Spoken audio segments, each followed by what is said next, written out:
Well, good afternoon. What a day it is. What a weekend it is. Very, very cold here in January in Iowa, which certainly we expect in January. My name is Jeff Hare. This is the first episode of the Jeff Hare Show. We're glad you're with us today. Discussing sports with Christoph Trapp. Wake, and we're reasonably warm, I guess, as you can be in January. I think we can be warm elsewhere, but I don't think anywhere in the country today is going through some warmth. Southern California. I got a kick out of the Rose Bowl the other day when they said it was 70 degrees and sunny. And the Orange Bowl, I think, 49 degrees, the coldest Orange Bowl ever in the history. That was something else. I was in New Orleans last week, and I was complaining when it was 45. I seen today in New Orleans it was 27. So, well, just talk a little bit about things going on in sports-wise. Of course, if you're from Iowa, unless you're under a rock, the biggest story over the last 4 or 5 months has been Hawkeye football. What a season has been, and it's been discussed by everybody and rehashed by everybody, as we know. What a season. I think I sat there opening day, and watched them block 2 field goals against Northern Iowa and thought, what do we got here? What is this? And every week it seemed like that, but every week for some reason we kept showing up on the right side of the win-loss column. And what a year, of course, culminating in the big Orange Bowl win the other night when the Hawkeyes really stepped it forward and took Georgia Tech, showed the teams from the South again that they do play a little bit of football in Iowa with a great win. Christoph, where do we go from here? Season's over now. I know this. I miss it. I miss hearing what's going on. I miss thinking about Saturday at Kinnick Stadium.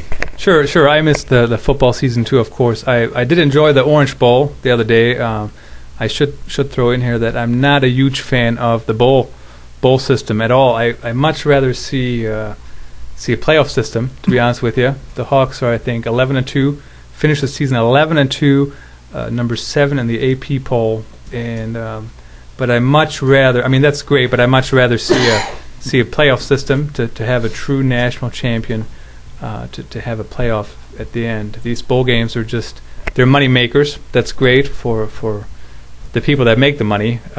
But a playoff system, I think, would be so much better for the fans.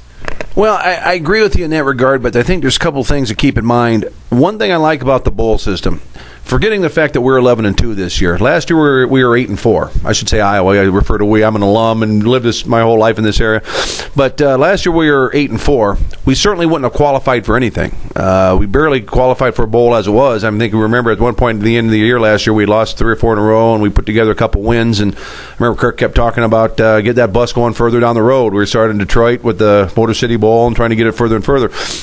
The thing that I like about the bowl system, it does give an 8-4 team an opportunity. I think last year when Iowa beat South Carolina at the end of the season, we all felt good. We thought maybe we have a special team coming back.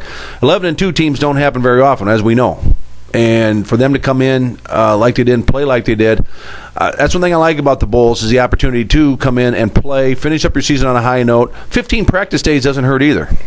You know, giving people a chance, it's all great and everything, but it's not about giving anybody a chance. I know the Iowa high school football season is past us a little ways, but the playoff system in Iowa in the high school system kind of turned into giving everybody a chance. That so many teams are now making the playoffs. I remember Iowa City West Trojans. That's where I went to high school in the 90s. They were 3-6, I believe. 3-6. They had 3 wins, believe it or not, and they made the playoffs because all these teams make it into the. I know they don't call it the playoffs; it's the sub-state, but it is a playoff because if you lose, you're out. So it's a playoff. And 3-6, had they won, believe it or not, had they won state, they would have had 1 fewer wins than Iowa City High had that entire regular season. I mean, that's just a joke. It's just people playing to be playing. I mean, they play in these bowls just to be playing a bowl. It makes all this money. It's a vacation destination for Iowa fans. There was like 10,000 fans or whatever it was at the Hawkeye Huddle in Florida.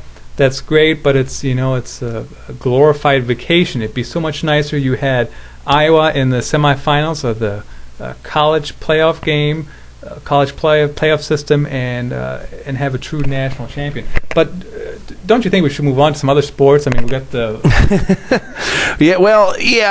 coming from this area, I'm not really sure. Obviously, today is the National Dual Wrestling Tournament, the Cliff Keen Dual Wrestling Tournament up in Cedar Falls.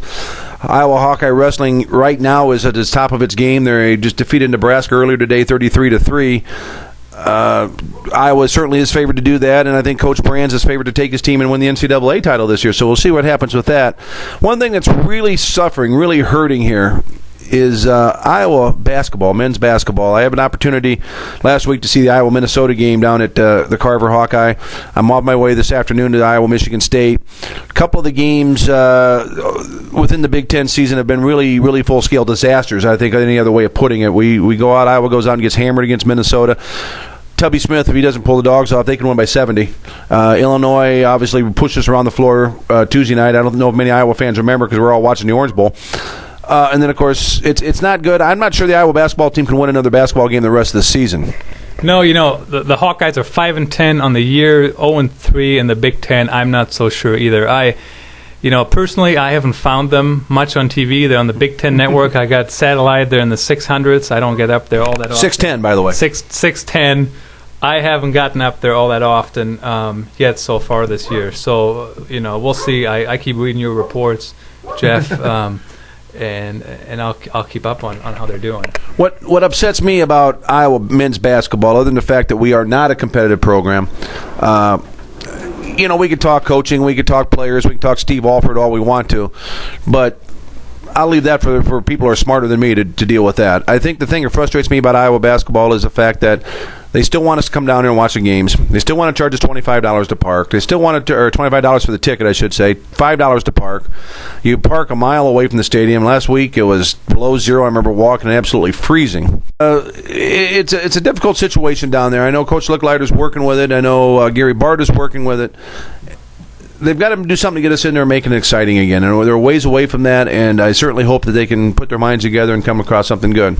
Well, tell you what, we're going to wrap it up here on our first episode of the Jeff Hare Show with Christoph Trapp from Eastern Iowa News and Sports. Okay, well, thank you very much. We'll talk soon. This is Jeff Hare.